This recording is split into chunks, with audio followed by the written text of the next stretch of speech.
Welcome to Fix and Fly, the business podcast, which identifies common business issues for you to watch out for in your day-to-day business life. So tune in every fortnight where we speak to leaders of corporates to SMEs where you can implement their strategies into your business. I'm your host, Larissa Logan from Fixity, where we help turn businesses around. Hi Tristram, welcome to the Fix and Fly podcast. Thank you so much for joining me today. Thank you for having me. It's an honour to be here. So do you mind giving us a quick overview of what you do in your day job? Yeah, sure. So I'm Tristram Fink, a chartered accountant. Started at Deloitte, worked there for 8 years, but now I'm running a family business with my brother that my parents started, and that's Tristram Marine in the Waikato. We build premium offshore trailer boats. Very exciting business. We love what we do. And I am the in-house chartered accountant, come marketing person actually. It's an interesting mix of left brain, right brain, but I love it. It's good. We went to Waikato University together we also worked at Deloitte for a number of years. Yeah, we did. They were great times. Obviously, Waikato University was a great grounding for both of us. And for me, I feel like that's what helped me navigate my path. While I was there, I started working at Deloitte with you, and they were great times. It was a firm full of incredibly talented people from all different walks of life with different skill sets. And I learned so much working for such a professional outfit like Deloitte. Yeah, and I think just you and I discussing earlier, the kind of fundamentals that you learn in these big four accounting firms is you really learn attention to detail and drilling down into the numbers and having an understanding of what they actually mean and the story that they're telling. Absolutely. And how to articulate it to your clients. Yep. So how have you used that grounding and brought it into your role at Tristram Marine? I think it was very interesting for me seeing how a range of different businesses operated from all aspects, revenue, expenditure, gross profits, whether they bought an asset or leased it. I was able to see what worked for businesses and what didn't. And after my 8 years at Deloitte, I learnt really what can make a business tick. And what can make it fail. And I, through my role at Tristram Marine, I'm forever drawing on those experiences to make sure that we're implementing and rolling out the right things every day to ensure our success, not only for ourselves, but for our customers, because they need us there long term.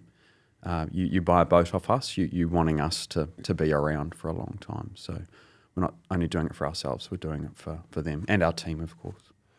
And so Tristram Marine is a family-run business. Was it always a plan, like a structured plan for you to kind of, go to university, go and work in a big four, and then naturally come back into the family business? I think it evolved.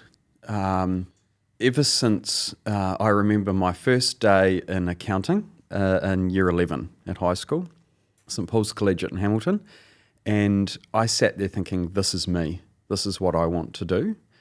There was never any pressure from my parents, Lance and Bronwyn, who started the business, to join the family business.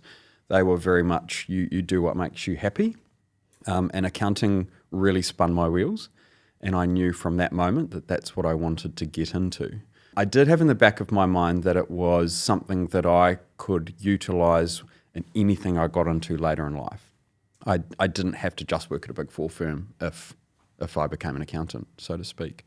I loved it so much that I did end up getting into that big four space initially, and I enjoyed what I was doing. I loved the people I was working with, the clients that I was meeting, the time that I spent in the Auckland office. So half of my time was in Hamilton, half was in Auckland, and just seeing how different businesses operate was really amazing.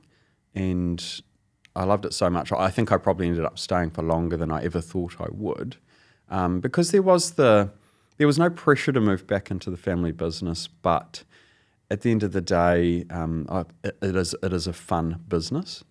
I always kept my finger in the pie, so to speak. I still worked there every Saturday. I was still there to help out at the back end with various bits and pieces in the family business, even when I was a full-time employee at Deloitte.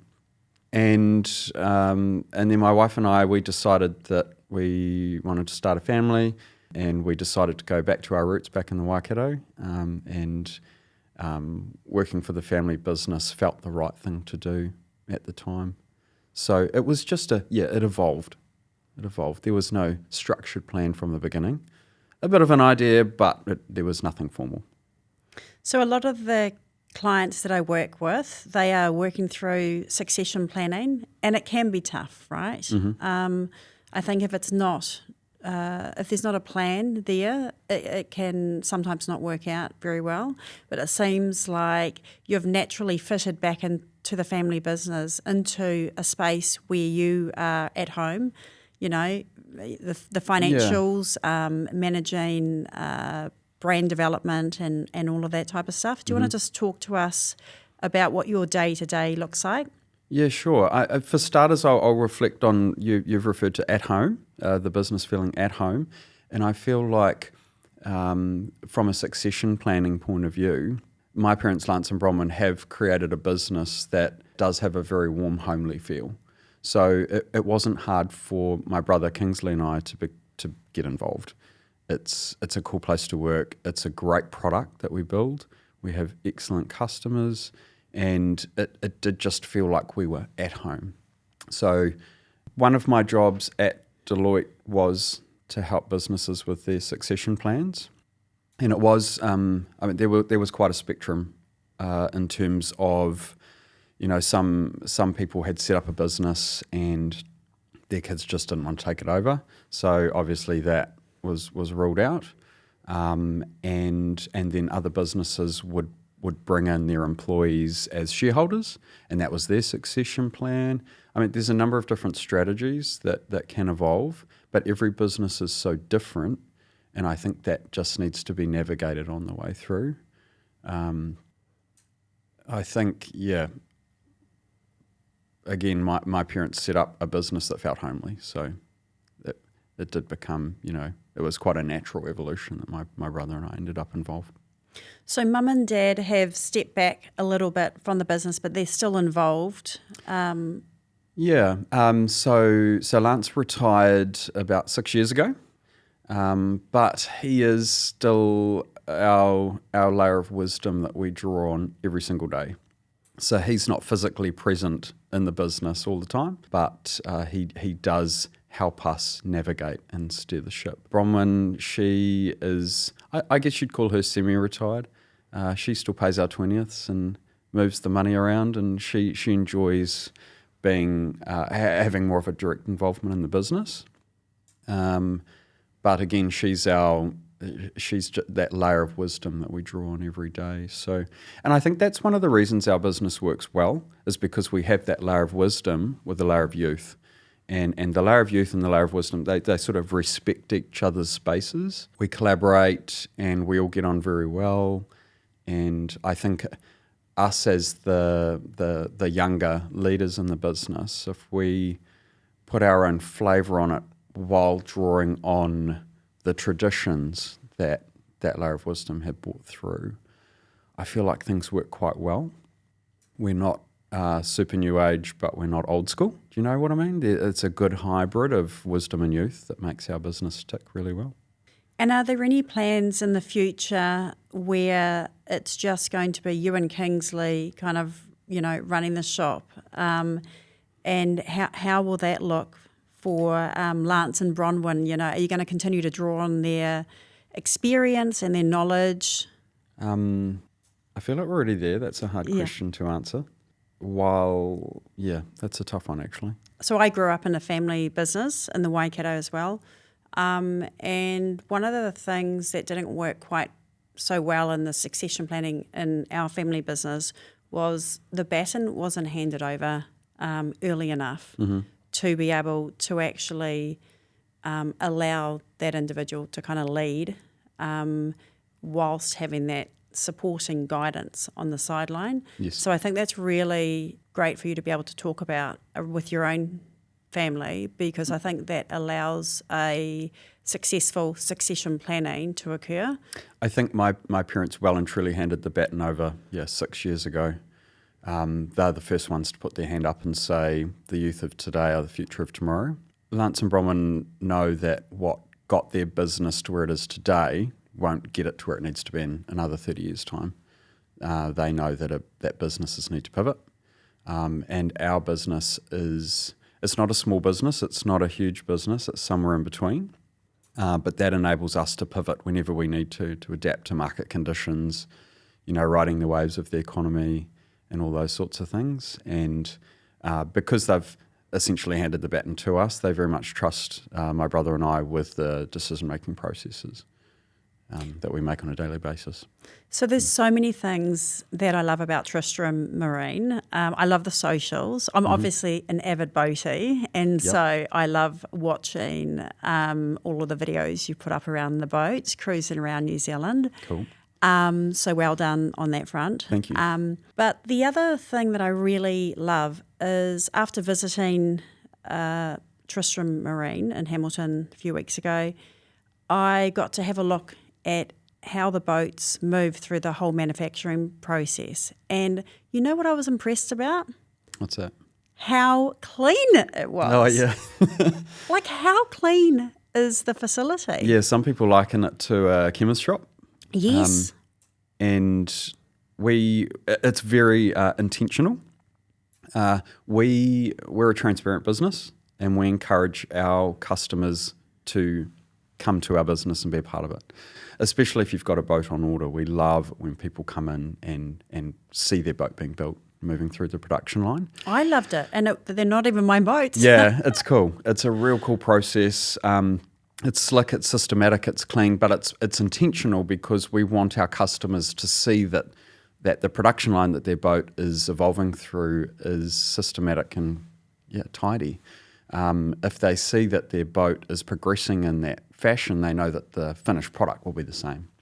And because I have a great attention to detail, what I also loved is hearing about your processes, going from one stage right through to the very end, and seeing that each time that someone touches that boat, their name is listed down on a piece of paper, and then that moves with the boat right the way through the process. Yeah, that's right. So because it's a production line, there's that element of accountability that needs to be kept on top of all the way through. And with each of the team members signing their name to the different stages of production, it's adding that layer of accountability to the process. They're signing their name to say that they're happy with where the boat is up to and that they're happy for it to progress to the next stage of production. Each of the teams themselves come up with their own checks and balances to make sure that the boats are progressing as they should and to the premium standard that we go for. Each team will design that themselves. We empower and entrust them to put that together, and the team leaders oversee that, and everything runs very, very smoothly. It's slick and streamlined, and it works well. Yeah, it looked really slick. And just talking about empowering your staff, I noticed there were a whole lot of signs on the wall. Yes. Do you want to talk us through maybe what a couple of those signs say? Yeah, sure. And the purpose of them? So my brother Kingsley, he implemented a real strong sense of purpose across our workforce. So in fact, one of those things is we're not allowed to use the word staff. We're only allowed to use the word team members. So that is very much ingrained in our culture now. And we don't have bosses, we have team leaders, team members and team leaders. So what we really wanted was everyone to get out of bed in the morning and say, this is what I'm doing today, and this is why I love it. I'm making a difference on the world. And so off the back of that, we thought, well, we're not actually in the business of just building boats. We're in the business of creating quality memories for our customers. The boat's just the means to that end. That is so true. And so we said to each of the teams within our organisation that we would love them to come up with their reason for getting out of bed in the morning. So we, again, empower and trusted them to do that themselves. And they collaborated, each team collaborated and came up with their reason why, their purpose. But they all of the slogans they come up with relate back to that sense of creating quality memories for families. So, for example, our upholstery team, the sewing up the seats and the bunks and the side panels and things, their slogan is "Our quality stitch makes your memories rich," and they literally have that on a big plaque up on their wall, and that's their constant reminder that when they arrive at work, they're not just building a seat, they're actually creating a memory for a family. It really dawns on us, and it sounds very morbid, when we go to, unfortunately, when we go to funerals of clients. And, often at funerals they have the photo boards of all of the favourite sort of moments from their life. Our boats featured heavily in those slideshows. And that's when it dawned on us that what we were doing was actually creating lifelong memories for people. We're the reason they're able to get out and float in a bay, their kids are swimming, that they're catching fish, they're taking photos all day long and having a brilliant life. We help people get to that nirvana, and selling that dream to our team to ensure that they live and breathe that same mantra has been really important to us. And so what's your staff retention been like? Phenomenal. Sorry, your team retention. Team members only, no staff. Phenomenal, yeah. So we have our team of leaders have all been there, with the exception of myself, because went off to Deloitte for a bit. All the team leaders have been there around 2 decades, each of them. So we've got five key team leaders. And then we've got others that, we're often having drinks and morning teas and things when people hit their 5th, 10th, 15th anniversary. And I think that the people that work with us enjoy what they do. And they know that they are being led by a young, dynamic team that, like I said before, draws on the wisdom from the people that started the business back in the 80s, and ultimately we have a good time. We're building a really cool product. It's not hard to arrive at work in the morning and be excited about what we do. Even if I'm just implementing a timesheeting system or working out what tax there is to pay, there's still a boat sitting outside of my office, and I look at that and I think, that's what I come to work for. It's not a hard product to get excited about. No, they are beautiful boats. And after walking on one when I was in the showroom, I mean, they're absolutely gorgeous, right? And it is it's a high-end product. We aim for that premium end of the market. I think every business needs their point of difference, and that's ours, is we hit premium offshore trailer boats. That's what we do well. And we don't deviate from premium. We don't deviate from them being trailer boats. We stick to what we know, and we do it well, and we love doing it. So, but naturally, you gravitated to the biggest boat in the showroom, didn't you? Oh, of course, yes, yeah. No, definitely the biggest boat. Yeah. And you know what I love the most about it is that it has a fish tank for your live bait. Yeah, that's a pretty cool with setup. Lights. The lights are. Yeah, the lights are key. Yeah, they're key. No, things need to be functional and things need to look good. And so Kingsley, my brother, is our CAD designer, and he can look at a boat on the computer, but basically walk through it in his mind. He knows exactly where things need to be and what things need to look like, and I think he nails it pretty well. When people see our boats, immediately they just think, yep, premium. Yeah, absolutely. So the New Zealand marine sector is worth $3 billion annually. I think about 2.2 is kind of, onshore trades. Mm-hmm. So how has the economy impacted boat sales over the last few years? I know COVID was crazy. Yeah, it's been a wild ride. I mean, our business is 38 years old now, and so it's seen its fair share of highs and lows. In fact, our business was started 3 months before the 1987 share market crash, so that was the first blow Timing. to our business. And my parents had borrowed money to start the business, and things weren't looking too good there for a bit, but they pulled through. So that was sort of the first thing. And then building a brand was hard, even when the economy was going well. When we were new, and people would hear about Tristram Marine. They go, I haven't heard about you before, and that happened for well over a decade. It took a long time to get our name out there, but once we were there, we have encountered more highs and lows along the way. We had the GFC, the global financial crisis. That changed things up for us a lot. But, again, we're a medium-sized business. We're able to pivot. And even if you can't, foresee what's going to happen, you can at least plan for the worst. And I think that's really important to do. And I think we did a good job of that during the GFC. And then, COVID, we didn't know where we were heading there. That was uncharted waters. Absolutely. Literally. Yeah. One of the best things we did during that time was we chatted to other businesses, friends, clients that own businesses as well. And we compared notes. We made sure that our interpretation of what was going on was accurate. We didn't just, put our finger in the sand and think, this is what's happening. We made sure that we were having conversations with other businesses, call it a reality check if you like. And then blow me down, demand absolutely spiked. No one could travel. They were staying home. They wanted isolation. They wanted to feel safe.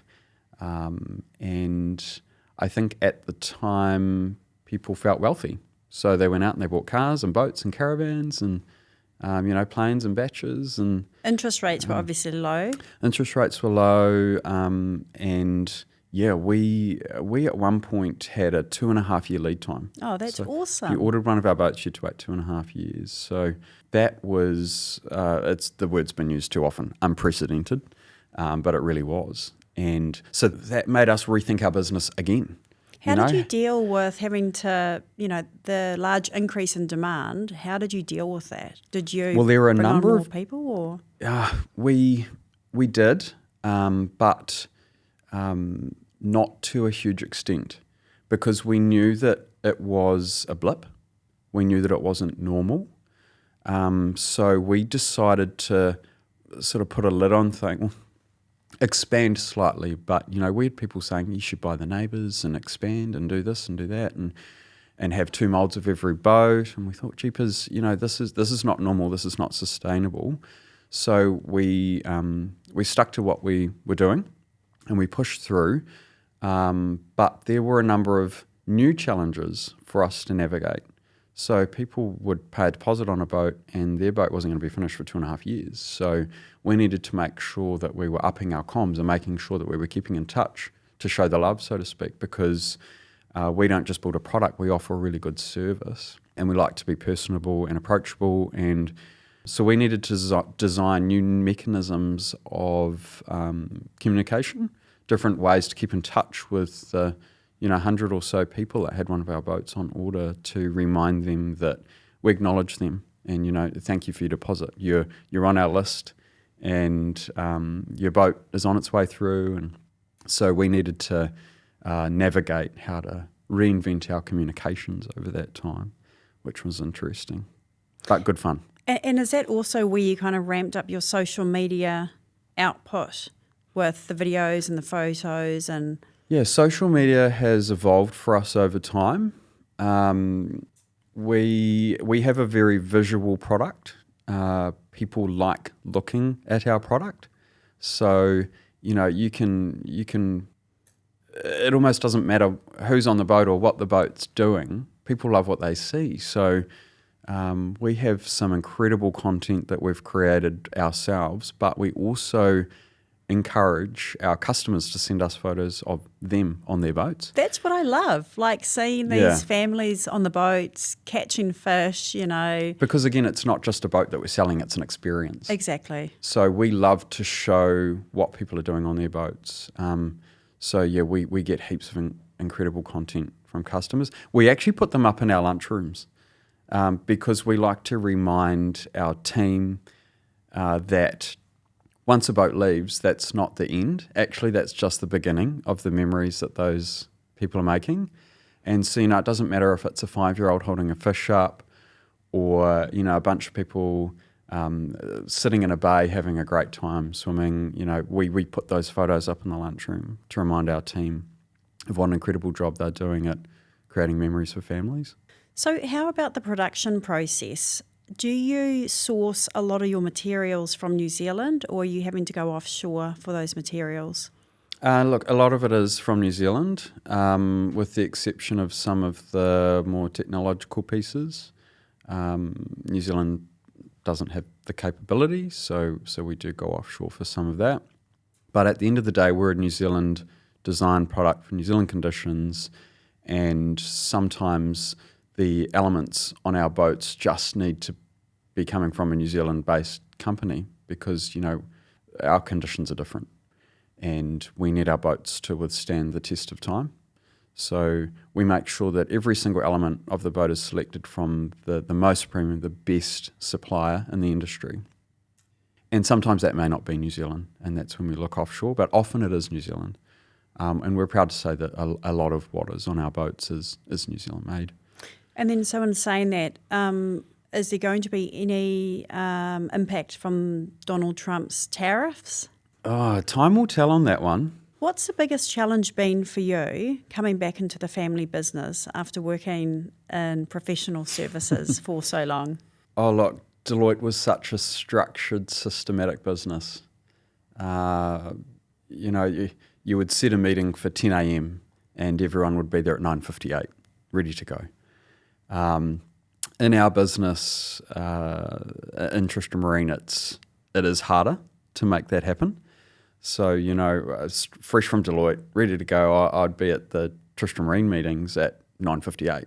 It was what I was used to. And, one of the lads might have been stuck on the driveway talking to a client, and the other one might have been on a phone call. It's with a client, you've got to prioritise them. And because we're such a customer-orientated business, customers come first. And so it was, not having that structure and having to pivot, not every day, but every hour, was new for me. And also just, as you know, at Deloitte we had 6-minute units. So every piece of your day, right down to the 6 minutes, had to be accountable. And it was very different arriving in an organisation that didn't have that. I think what it enabled me to do was really hone in on the task at hand, whereas when I was conscious about time pressures, my mind would often waver. So I really did enjoy properly getting my head into what was in front of me because of the lack of the time pressure. In saying that, the guys watching this that work with us will be laughing because I did roll out timesheets. Only 15-minute units, so a little bit more manageable. And to be fair, you might be working on a boat for half a day, so it's an easy drag and drop exercise. But I was really keen to bring in what I had learned at Deloitte with regards to time management and accountability into our family business to ensure that we, at any point in time, could bring up on the computer and see, okay, this boat's a third of the way through the production line. How many hours have been spent on it? What team members have worked on it? And where are we up to? And also what items of stock have been allocated to it to this point in time. That really easy snapshot of work in progress. And I did that, and it was a fun exercise. Only an accountant would say that, eh? I know, right? I'm a spreadsheet we love geek. It, yeah. Buy-in was the trickiest thing, convincing the people that had to complete those timesheets of why we were moving from A to B. So I feel like from a buy-in perspective, it's always really important to help people understand why we're doing things. Not just say, this is the new process, just do it. So I made sure that they knew the reasons behind that change, and as a result, the buy-in was good. So you talked about unprecedented demand during COVID, and having a 2.5-year wait list for Tristram boats. What do the next 2 years look like? There's been some real tough economic conditions in New Zealand. We're partway through the beginning of a recovery. Where do you see kind of revenue tracking for Tristram going forward?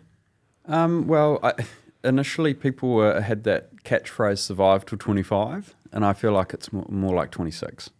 That would be my prediction.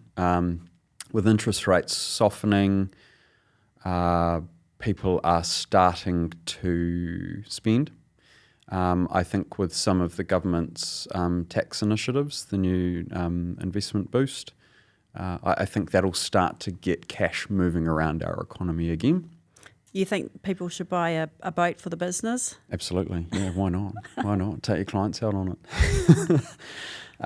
Look, no, most of our boats go to private buyers, so it doesn't apply to us. But I think the flow-on effects from that investment boost will indirectly help a business like ours, where we're a discretionary spend. I think, especially in that premium space, people need to feel good in their heart about expenditure, and they haven't for a couple of years. We were on a good trajectory, I think, as a country, with a change of government, interest rates coming down. We're on the back end of COVID. We know what things look like, but there's been a few hiccups. I think, not knowing where we stand with Trump's tariffs and things like that does hold us back a bit, but ultimately, those uncertainties lead to people not feeling good about spending. But I think that over the next few months, I think especially as New Zealand starts to come out of winter, as it starts to warm up, as we move closer to Christmas, I think people will regain trust in our economy, and they'll start to spend. And they say cash is blood, right? So as the cash starts to move around our economy again, I believe we will continue to improve as an economy. That's just my prediction. There's only one way up from the bottom, right? And exactly. We're somewhere along that trajectory at the moment, I believe. And if you had a key takeaway for business owners that have a high quality product where it is a discretionary spend, and they've seen a reduction in revenue over the last kind of 12 months, what would be the key piece of advice you would provide to them, for them to be able to ensure that their business continues trading so they can, participate in the economy improving in the next 12 months? My key piece of advice would be just continue to evolve. What you're doing today probably won't get you through tomorrow. You always need to be reinventing yourself, thinking about who you're selling to, what they want to hear and see, and make sure that as a business you're able to pivot at any time to adapt to changing market conditions. And, most businesses just focus on growth in terms of size.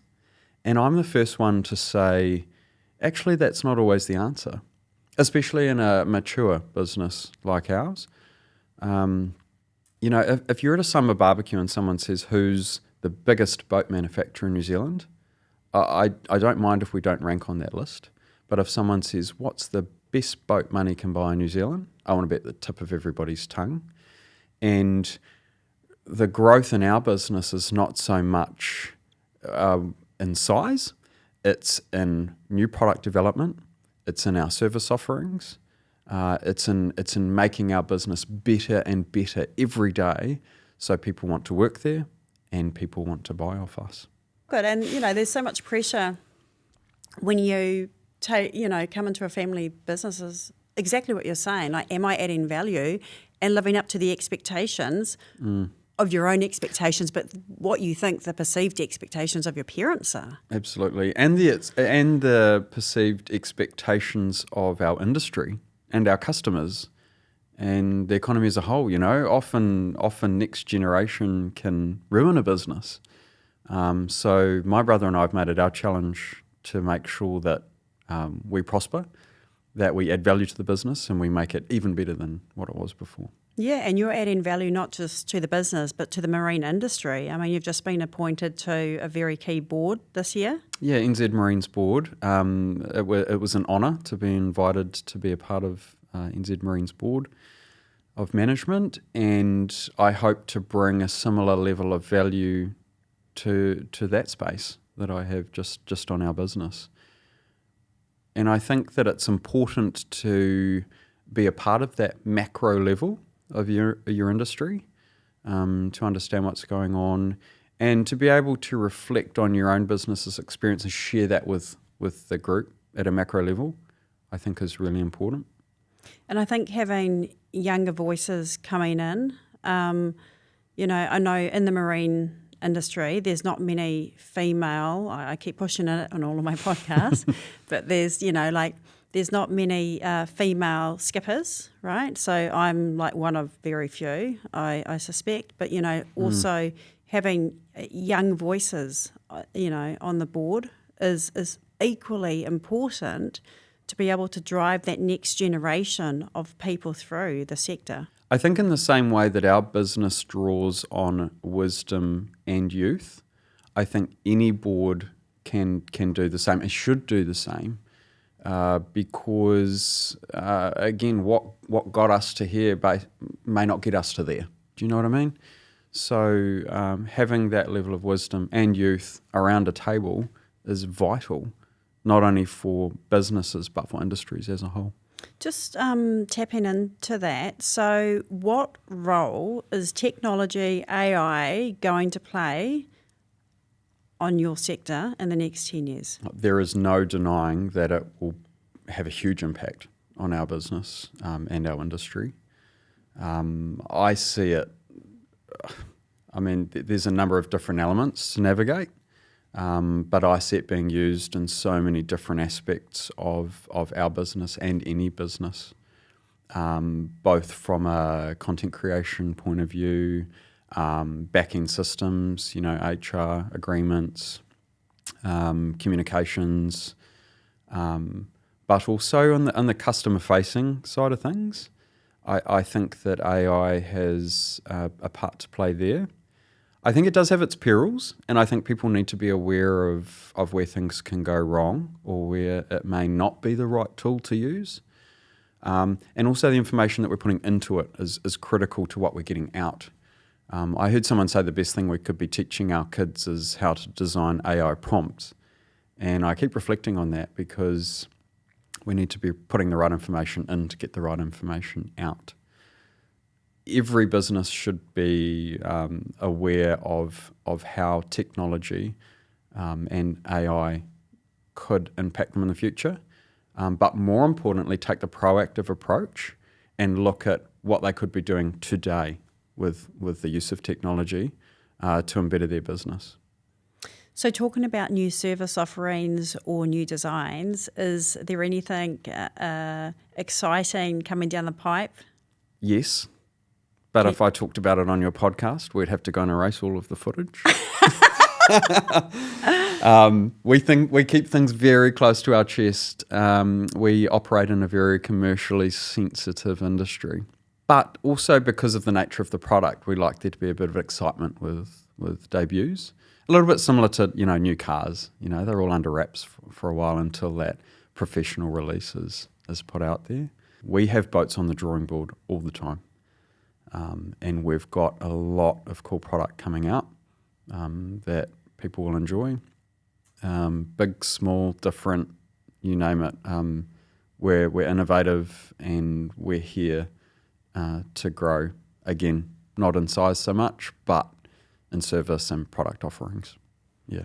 Well, I can't wait to see it. Thank you so much for joining me on the Fix and Fly podcast today. It's been a real pleasure to have a chat with you. You are most welcome. You've had some really good talent on this podcast, so there was a bit of pressure to add value. Oh, well, it's just so cool to talk about an industry that's so close to my own heart. I love boating. I love Cool. being out on the water. And, you guys have a quality product. Thank you.